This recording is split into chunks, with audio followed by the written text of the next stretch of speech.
Question, उस पर जो आधारित क्वेश्चन है जो कॉम्पिटिटिव एग्जाम में पूछे जाते हैं, उन सभी क्वेश्चन को हम लोग यहाँ देखेंगे। मुकेश जी, सुनील जी, सदानंद जी, ट्रेंडिंग, सभी का स्वागत है। तो उस क्रम में हम लोग आज देखेंगे मोनोपोली एंड मोनोपोली पावर। ये जो आप देख रहे हैं एकाधिकारी और एकाधिकारी शक्ति की माप, मल्टीपल चॉइस क्वेश्चंस एनालिसिस, है ना। मल्टीपल चॉइस क्वेश्चन एनालिसिस यहाँ पर आप देखेंगे, या कई क्वेश्चन देखेंगे, महत्वपूर्ण क्वेश्चन, आप उस पर जवाब देते जाइएगा। मैं आपको बता दूं, हमारा डेली लाइव सेशन जो है, डेली लाइव क्लास जो है, सप्ताह का 4 दिन जो है, 2 दिन फिर छुट, 1 दिन का रेस्ट, फिर 2 दिन, फिर मल्टीपल चॉइस क्वेश्चन भी उसी क्रम में चलते रहता है। और माइक्रो इकोनॉमिक्स का चूंकि लास्ट यूनिट चल रहा है, तो इस पे आधार पर हम लोग आज देखेंगे मल्टीपल चॉइस क्वेश्चंस को, monopoly and monopoly power topic का। इस क्रम में चलते हैं, आगे बढ़ते हैं और देखते हैं सबसे पहला क्वेश्चन क्या है। देखिए, सबसे पहला क्वेश्चन आपके स्क्रीन पर दिख रहा होगा, है ना।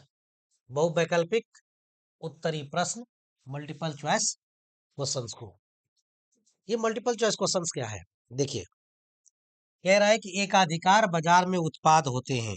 पहला, कितने कैसे उत्पाद होते हैं? एकाधिकार बाजार में उत्पाद होते हैं, कैसे उत्पाद होते हैं? विभेदीकृत यानी डिफरेंशिएटेड, है ना। उत्पाद समरूप, होमोजीनस, है ना।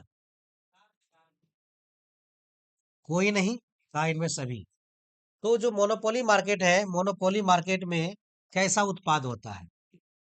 एक मोनोपोलिस्ट उस वस्तु का अकेला उत्पादक होता है, और वह जो अकेला उत्पादक है वो क्या करता है, कैसा वस्तु बनाता है? आप कमेंट सेक्शन में जल्दी कमेंट आंसर आप देते जाइए, मैं देखते जाऊंगा। देखिए, एकाधिकार में जो है ना, कीमत विभेद होता है। क्या होता है? कीमत विभेद होता है। किसमें? कीमत विभेद होता है, वस्तु विभेद नहीं होता है, प्राइस डिस्क्रिमिनेशन होता है। किसमें? एकाधिकार में, मोनोपोली में, है ना। मोनोपोली में क्या होता है? कीमत विभेद। और जो एकाधिकारी प्रतियोगिता होता है, एकाधिकारी प्रतियोगिता, जिसको हम लोग अपूर्ण प्रतियोगिता कहते हैं, इसमें होता है वस्तु विभेद। ध्यान दीजिएगा इस चीज पर, है ना। तो एकाधिकारी में क्या होगा? सभी वस्तुएं कैसी होंगी? एक जैसी होती हैं। हाँ, उत्पादक अगर चाहे एकाधिकारी, तो वो कीमत विभेद कर सकता है। इसका आंसर आपका हो जाएगा, हमारा बी हो जाएगा। चलिए नेक्स्ट सवाल पर चलते हैं। नेक्स्ट सवाल हमारा क्या है, जो कल आपने पढ़ा था उसी पर आधारित है। एकाधिकारी के उत्पाद की अन्य फर्मों के उत्पादों के साथ मांग की क्रॉस लोच होती है। क्रॉस इलास्टिसिटी क्या होगी? एक एकाधिकारी के वस्तुओं की क्या होगी? क्या होगी बताइए? कल ट्रिफिन का आपने पढ़ा था, ट्रिफिन का एकाधिकारी की माप, है ना, एकाधिकारी शक्ति की माप,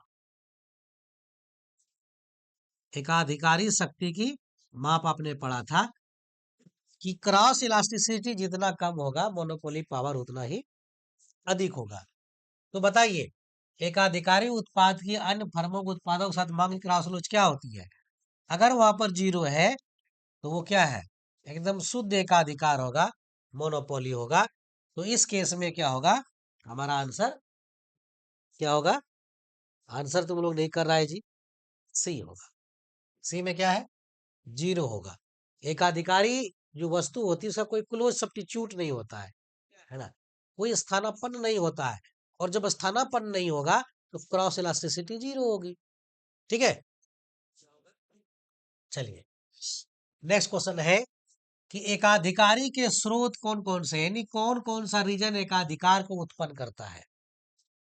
इसमें पहला है कॉपीराइट और पेटेंट, कच्चे माल की पूर्ति पर नियंत्रण, जो एक्सटर्नलिटीज ऑफ रिटर्न, तकनीकी लाभ, उपरोक्त सभी। इसका आंसर हम जानते हैं कि आप लोग ई नंबर कीजिएगा। और आज सही भी आंसर है कि आपने पढ़ा था कि एकाधिकार यानी मोनोपोली किस कारण से उत्पन्न हो सकता है ना। जैसे अगर मैं आपको उदाहरण दूं कि कोविड के टाइम में जो कोविड वैक्सीन था, बनाने की जिम्मेवारी किसी खास उत्पादक को थी, क्योंकि उसका उसके नाम से पेटेंट था। उन्होंने दूसरे को अधिकार नहीं दिया। कॉपीराइट पेटेंट जो है वो भी एक अधिकार की श्रेणी में आ जाएगा। तब अगर उत्पादक ने अपने लेखन का या उत्पाद का पेटेंट करा लिया है, तो वहां पर क्या होगा, उसको पावर हो जाता है कि दूसरा कोई उसका इस्तेमाल नहीं कर सकता है। जैसे भारतीय रेलवे है ना, भारत सरकार का एक अधिकार है। नोट निगमन पर जो आरबीआई है, नोट छापने पर एक अधिकार है भारत में। भारतीय रेल है ना, भारतीय रेलवे है, इसका भी एकाधिकार है। तो कई कारण, क्षेत्र एक एरिया विशेष में बिजली कंपनी का एकाधिकार है। तो ये सभी कारण जो आप देख रहे हैं, इस कारण से एकाधिकार उत्पन्न होता है। तो इसलिए इसका सही आंसर जो है क्या होगा, क्या होगा, ई होगा। ठीक है, सही आंसर ई। चलिए नेक्स्ट सवाल पर चलते हैं। एकाधिकारी संतुलन साधारणतया निर्धारित होता है। देखिए, एक एकाधिकारी जो है मार्केट में कब टिकेगा, यदि उसको असामान्य लाभ हो रहा है ना।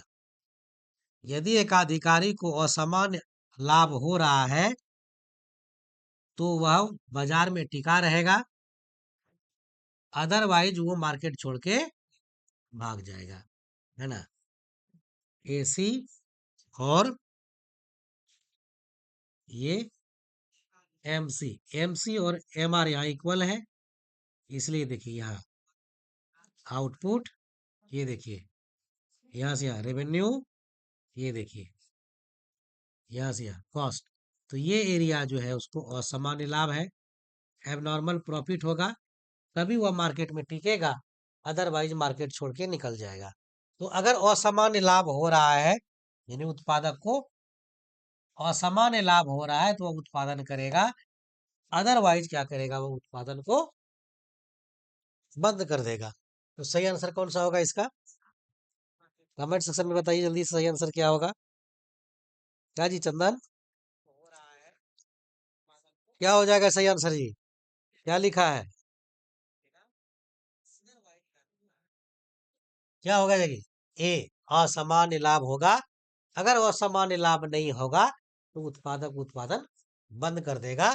देखिए, शॉर्ट रन जो है, शॉर्ट रन में यानी अल्पकाल में उत्पादक को एबनॉर्मल प्रॉफिट भी हो सकता है, एबनॉर्मल प्रॉफिट भी हो सकता है, नॉर्मल प्रॉफिट भी हो सकता है ना, सामान्य लाभ, और लॉस भी हो सकता है। लेकिन लॉन्ग रन में लॉस सह के कभी उत्पादन नहीं करेगा, या नॉर्मल प्रॉफिट सह के एकाधिकारी मोनोपोलिस्ट उत्पादन नहीं करेगा। उसको लॉन्ग रन में क्या प्राप्त होगा, दीर्घकाल में एबनॉर्मल प्रॉफिट यानी अधिक लाभ प्राप्त होगा, है ना। एबनॉर्मल प्रॉफिट, इसको हिंदी में असामान्य लाभ कहते हैं, अधिक लाभ कहते हैं, होगा, तभी उत्पादक उत्पादन करेगा। ठीक है ना। चलिए नेक्स्ट क्वेश्चन पर चलते हैं। नेक्स्ट क्वेश्चन हमारा क्या है, नेक्स्ट क्वेश्चन को देखिए। एकाधिकारी फर्म द्वारा चुना गया संबंध किस आकार का हो सकता है, किस आकार का हो सकता है, स्तंभ आकार का, कम या ज्यादा। देखिए इसका कोई जिक्र नहीं है ना। तो इसका यहां पर हम आंसर करेंगे डी। क्या आंसर करेंगे, डी। चलिए 6 नंबर देखिए, ये क्वेश्चन क्या है, दीर्घकालीन एकाधिकार संतुलन निर्धारित होता है। अभी आपको क्वेश्चन जो आपने पढ़ा था जस्ट इसके पहले वाला, आ, तो यही सेम क्वेश्चन था, बस पूछने का तरीका जो है वो अलग अलग है। क्या है, सिर्फ पूछने का तरीका अलग है। और अगर यहाँ आप पिछले सवालों को आपने पढ़ा है, तो यहाँ आप इसको आसानी से हल कर पाएंगे, इसका जवाब दे पाएंगे। तो बताइए कि दीर्घकालीन एकाधिकार संतुलन निर्धारित होता है कहाँ? सामान्य लाभ के साथ, और सामान्य लाभ के साथ हानि के साथ कोई नहीं। क्या होगा? अभी आपको हमने बताया कि लॉन्ग रन में जो है एक एकाधिकारी तभी उत्पादन करेगा जब उसको क्या होगा? एबनॉर्मल प्रॉफिट होगा, है ना? क्या होगा? एबनॉर्मल प्रॉफिट होगा, है ना? एवरेज रेवेन्यू, इसके नीचे मार्जिनल रेवेन्यू, है ना? और एसी, और इसको मिनिमम पे काटेगा एमसी। जहाँ ये एमसी और एमआर इक्वल होगा वो इक्विलिब्रियम पॉइंट होगा, और इसी पॉइंट पर डिसाइड होगा कि ज्यादा है कि कम है। देखिए ये क्यू, ये देखिए ए आर है तो पी कर देते हैं, ये देखिए एसी पर है, पी वन कर देते हैं। तो ये एरिया इसका क्या है? एबनॉर्मल प्रॉफिट है। और यदि एबनॉर्मल प्रॉफिट हो रहा है तो उत्पादन करेगा लॉन्ग रन में। लॉन्ग रन में क्या करेगा एकाधिकारी? लॉन्ग रन में जब तक उसको एबनॉर्मल प्रॉफिट नहीं होगा तो वह उत्पादन नहीं करेगा, है ना? लेकिन शॉर्ट रन में कुछ भी हो सकता है। शॉर्ट रन में कुछ भी हो सकता है, इसको जो आपने अभी देखा था, एबनॉर्मल प्रॉफिट भी हो सकता है ना? एबनॉर्मल प्रॉफिट, नॉर्मल प्रॉफिट और लॉस भी हो सकता है। But in the long run there will be only one, only abnormal profit. Abnormal profit होगा तभी उत्पादन करेगा, अदरवाइज उत्पादन बंद कर देगा। ठीक है, चलिए ये हो गया हमारा क्वेश्चन। चलिए नेक्स्ट क्वेश्चन देखते हैं। नेक्स्ट क्वेश्चन हमारा क्या है? स्थिर एकाधिकारी संतुलन निर्धारित होता है किस दशा में? घटती प्रतिफल, बढ़ते प्रतिफल, स्थिर प्रतिफल। देखिए इसका सही आंसर का सभी। सही आंसर क्या होगा? डी। हमने मोनोपोली में इस चीज को देखा था कि जो हमारा यू शेप का एसी होता है, इसमें क्या होता है, यहां से यहां तक इंक्रीजिंग रिटर्न्स काम करता है। इंक्रीजिंग रिटर्न्स यहां से यहाँ, ये जब कांस्टेंट होता है तो कांस्टेंट रिटर्न्स, और जो ये बढ़ने लगता है तो डिक्रीजिंग रिटर्न्स काम करता है। तो तीनों रिटर्न्स काम करता है ना? यहाँ पर आंसर क्या होगा? सारा होगा, सभी होगा। क्या होगा? सभी आंसर होगा। ठीक है, चलिए अब नेक्स्ट सवाल पर चलते हैं, है ना? नेक्स्ट सवाल हमारा क्या है? चलिए चलते हैं नेक्स्ट सवाल पर। एकाधिकार का प्रभावी विनिमयन संभव है। अच्छा एक छूट गया आपका, रुकिए। हाँ, ये देखिए, एकाधिकारी शक्ति की कोटि को मापा जाता है ना? यानी मोनोपोली पावर जो है उसको कैसे मापते हैं ये कह रहा है। देखिए 1/EP है, ऐसे लिख सकते हैं, 1/EP। दूसरा है ये जो म्यू से मोनोपोली पावर दिखाया सिर्फ ईपी के द्वारा। तीसरा है इसी के द्वारा, है ना? और चौथा है ऑल। मोनोपोली पावर कैसे मापते हैं? कैसे मापते हैं कोई बताइए? मोनोपोली पावर कैसे मापते हैं? किसके द्वारा मापते हैं मोनोपोली पावर? आपने पढ़ा होगा तो याद कीजिए कि किसके द्वारा मापते हैं मोनोपोली पावर को। लर्नर का फॉर्मूला आपने पढ़ा होगा, एपी लर्नर।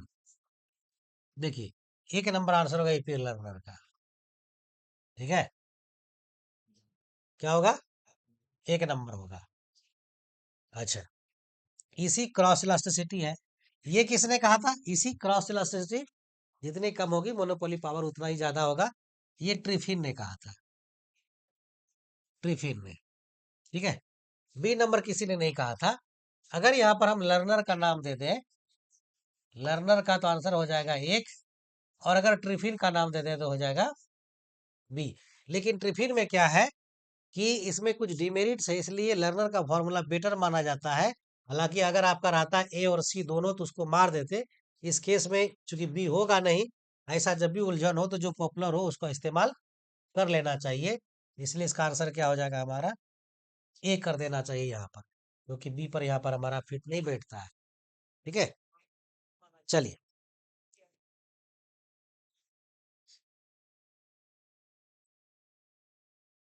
नेक्स्ट क्वेश्चन चलते हैं। जब एकाधिकारी संतुलन निर्धारित होता है तो क्या होता है?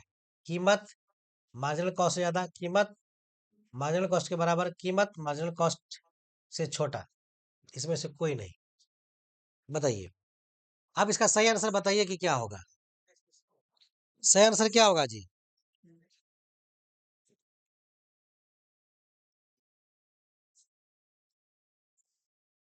देखिए,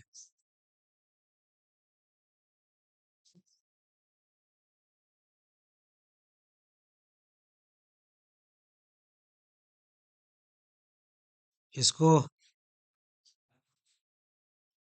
AC MC, देखिए इक्विलिब्रियम पॉइंट यहां पर देखिए, इतना क्या है? AR यानी कीमत है, और ये क्या है? ये कॉस्ट, लाइन पर तो कॉस्ट है। यहाँ कीमत जो है ज्यादा है कॉस्ट से, AC से भी ज्यादा है। IMC यहाँ पर इतना ही है तो MC से भी ज्यादा है। कौन ज्यादा है यहाँ पर भाई? ज्यादा कौन है बताओ? ज्यादा कौन है? ग्राफ को देखो और बताओ ज्यादा कौन है? कीमत ज्यादा है, और कौन कम है? MC कम है, तो यहाँ इस केस में ये होगा। अगर ये पूछता संतुलन कहाँ होगा, संतुलन का पूछता कहाँ होगा, तो जहां MR और MC इक्वल होगा वहीं पर संतुलन होता है। यह क्वेश्चन दूसरे ढंग से है ना।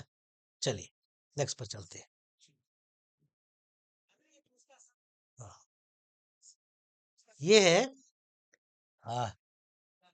विभेद मूलक एकाधिकार, यानी कीमत विभेदीकरण के अंतर्गत उत्पादक समान वस्तुओं की कीमत वसूल करता है।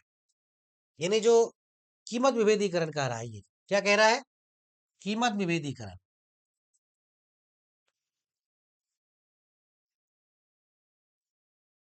कीमत विभेदीकरण के अंतर्गत जो है उत्पादक समरूप वस्तु के लिए कीमत वसूलता है। समान कीमत, भिन्न भिन्न कीमत, कीमत जो है MC से कम ज्यादा, क्या वसूलता है बताओ? क्या वसूलता है? अलग अलग कस्टमर से अलग अलग कीमत वसूलता है समरूप वस्तु का, एक जैसी वस्तु की ही, तो अलग अलग कस्टमर से अलग अलग कीमत वसूलता है, उसको क्या कहते हैं? कीमत विभेदीकरण। बी होगा। कीमत विभेदीकरण में क्या है? हमने कल एग्जांपल में देखा था, प्राइस डिस्क्रिमिनेशन में, है ना, क्या था? कीमत विभेदीकरण में अलग अलग क्रेता, है ना, अलग अलग क्रेता से अलग अलग कीमत वसूलना, है ना,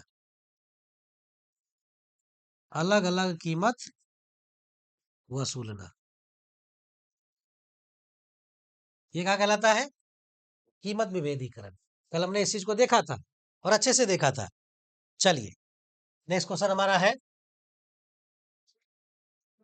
सफल कीमत विभेद के लिए विभिन्न बाजारों में मांग की कीमत लॉन्च होनी चाहिए। मार्केट मान लीजिए ए है, मार्केट ए, मार्केट बी, और मार्केट मान लीजिए और भी है सी। क्या तीनों बाजार में एक जैसा कीमत नहीं रखे, कहीं ज्यादा कहीं कम? तो जहां इलास्टिसिटी ऑफ डिमांड जितना कम होगा वहां कीमत उतना अधिक रखेगा, जहां ईडी जितना ज्यादा होगा उतना कीमत कम रखेगा।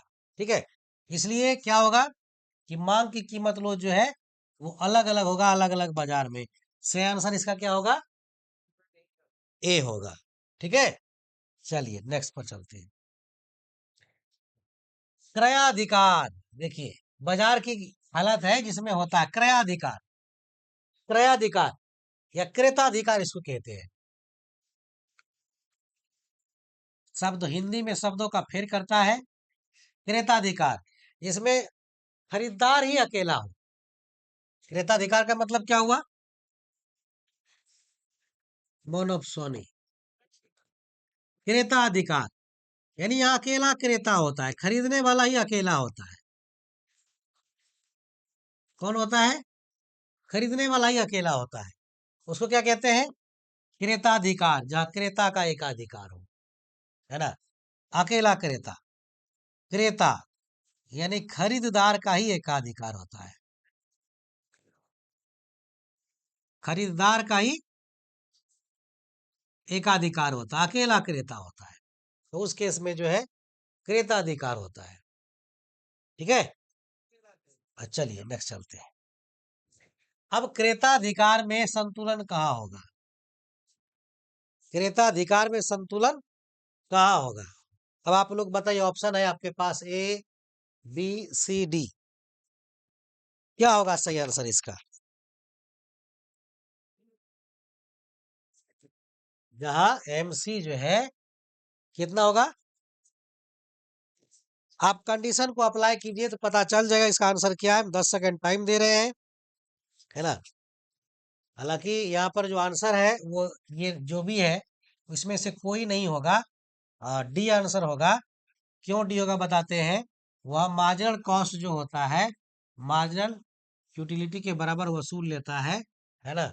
इसलिए यहाँ पर आंसर इसका क्या होगा? आंसर यहाँ पर जो आंसर है वो डी होगा, इसमें से कोई नहीं होगा, डी आंसर होगा। क्यों डी होगा बताते हैं, डी आंसर होगा। होता है मार्जिनल, क्या हो गया स्क्रीन।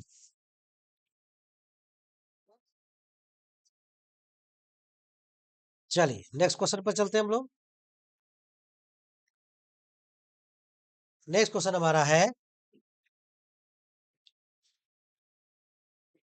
द्विपक्षीय एकाधिकार की स्थिति में अकेले विक्रेता का सामना होता है। द्विपक्षीय एकाधिकार में क्या होता है? द्विपक्षीय एकाधिकार दोनों तरफ से एक एक रहेगा, एक क्रेता एक विक्रेता, एक क्रेता और एक विक्रेता, दोनों ही तरफ से एक एक होता है, क्रेता भी एक और विक्रेता भी एक। इसको दोनों क्या कहेंगे? द्विपक्षीय एकाधिकार, दोनों पक्ष से, बायलैटरल मोनोपोली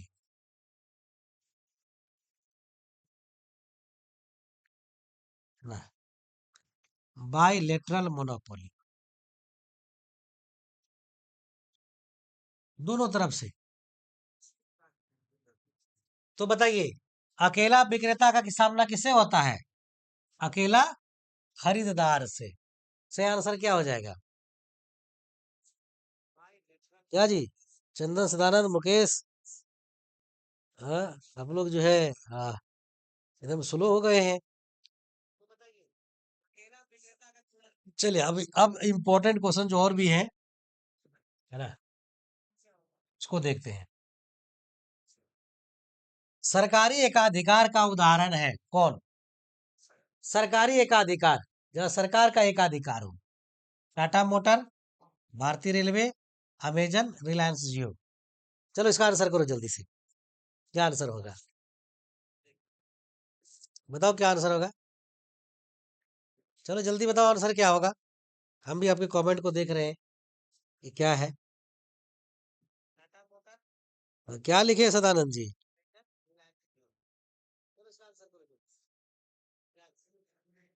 क्या लिखे हैं?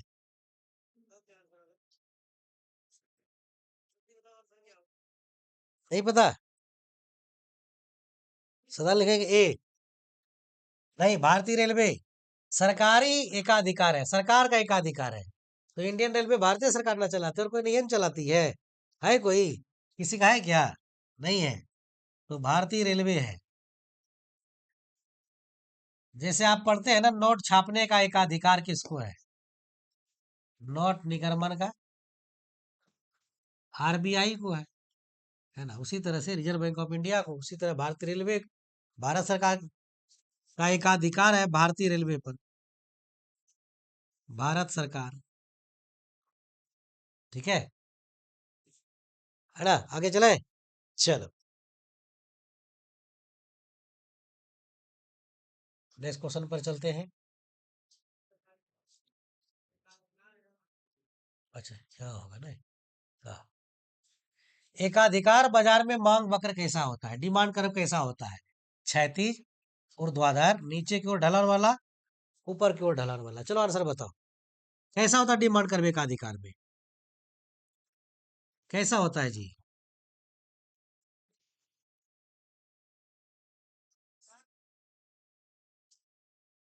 यार ऐसा होता है, एम आर ऐसा, ये कैसा है, नीचे को ढलान वाला है ना, तो सही आंसर क्या होगा? ऐसा है इसमें, किसमें? ये एकाधिकार में।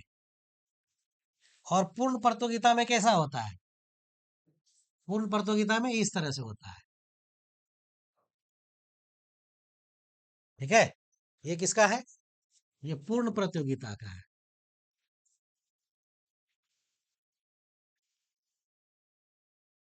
तो इसमें कैसा होता है?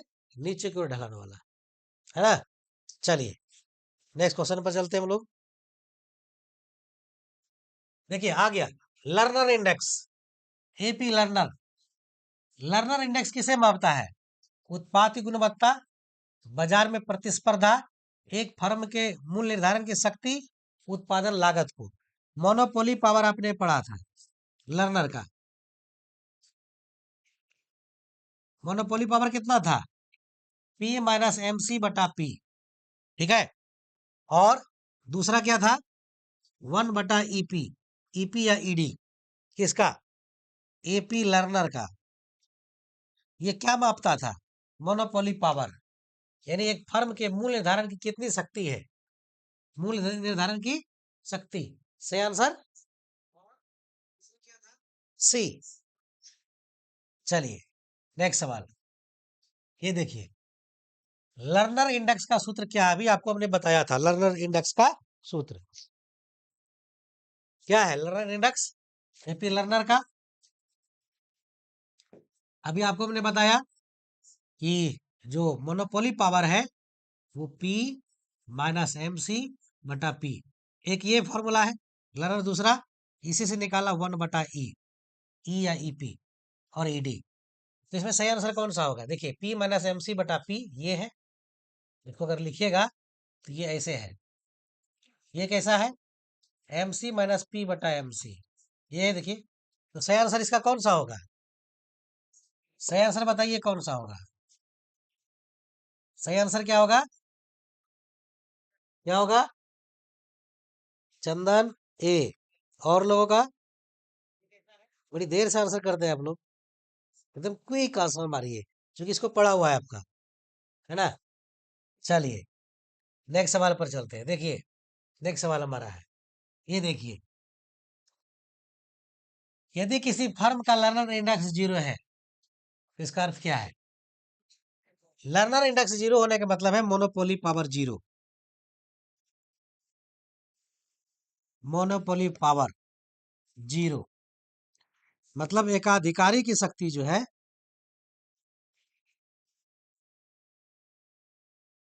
एकाधिकारी शक्ति 0, इसका मतलब क्या है? किस मार्केट में मोनोपोली पावर 0 होता है? बताइए। अगर 0 है तो इसका मतलब है वह पूर्ण प्रतियोगी बाजार है। मोनोपोली पावर 0 to 1, 1 की ओर जितना ज्यादा जाएगा मोनोपोली पावर उतना बढ़ता जाएगा, है ना। तो अगर 0 है तो इसका मतलब क्या है? परफेक्ट कंपटीशन है। यानी आंसर क्या हो जाएगा? क्या आंसर होगा? जल्दी बताओ आंसर। एका हाँ, पूर्ण प्रतिस्पर्धा, परफेक्ट कंपटीशन हो जाएगा। अगर मोनोपोली पावर 0 है तो वो किस केस में होगा? परफेक्ट कंपटीशन के केस में। ठीक है। चलिए नेक्स्ट सवाल पर चलते हैं। लर्नर इंडेक्स एक का मूल्य 1 होने पर क्या होगा? देखिए लर्नर इंडेक्स 0 था तो क्या होगा? तो पूर्ण प्रतियोगिता की स्थिति, है ना। जैसे जैसे एक की तरफ बढ़ेगा वैसे वैसे मोनोपोली पावर बढ़ेगा। अगर लर्नर इंडेक्स 1 है इसका मतलब है पूर्ण एकाधिकार है।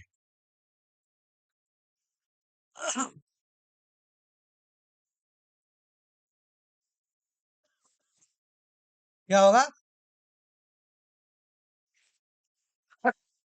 पूर्ण एकाधिकार होगा।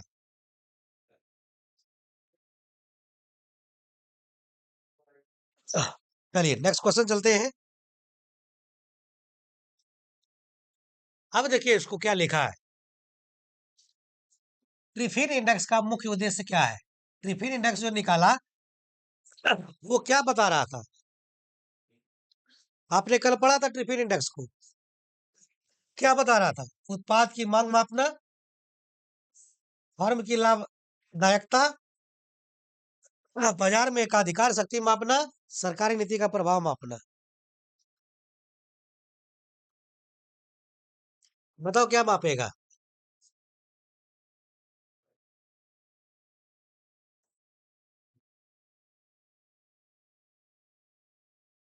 बताओ।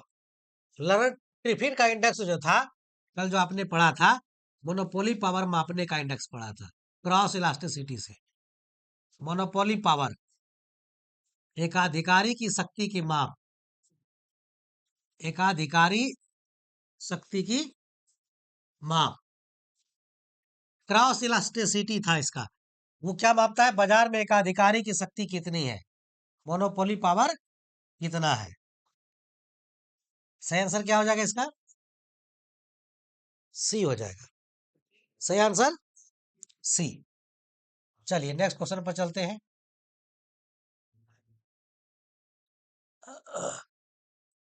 टिफिन, रॉबर्ट टिफिन ने किस कारक के आधार पर एकाधिकारी शक्ति को मापा? अभी इसका आंसर हमने बताया था। टिफिन ने किसके आधार पर मापा था? Robert tiffin. इसने जो मोनोपोली पावर को मापा, उसका फॉर्मूला किसके आधार पर बनाया? किस आधार पर? इसी क्रॉस इलास्टिसिटी के आधार पर।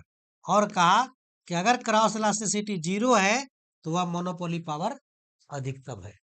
ठीक है, प्योर मोनोपोली पावर है।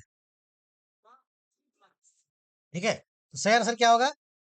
आड़ी लोच या तिरछी लोच। आड़ी लोच या तिरछी लोच के आधार पर। अगर आड़ी लोच 0 मतलब कोई सब्स्टिट्यूट नहीं है, यानी मोनोपोली वह अधिक है। नेक्स्ट क्वेश्चन चलते हैं। देखिए, यदि किसी उद्योग में सभी फर्मों का लर्नर इंडेक्स 0.5 है, इसका मतलब क्या है? देखिए, लर्नर इंडेक्स 0.5 होने का मतलब है मोनोपोली पावर 0.5। मोनोपोली पावर कितना? 0.5, यानी कि हाफ। और मोनोपोली पावर 0 to 1 रेंज। तो जैसे जैसे 1 की ओर बढ़ेगा मोनोपोली पावर बढ़ेगा। ठीक है, तो 0.5 है, इसका मतलब क्या? ना ज्यादा है ना कम है, मध्यम स्तर का है। तो एकाधिकारी शक्ति क्या होगा? मध्यम स्तर का होगा, बीच में का होगा, ना ज्यादा ना कम।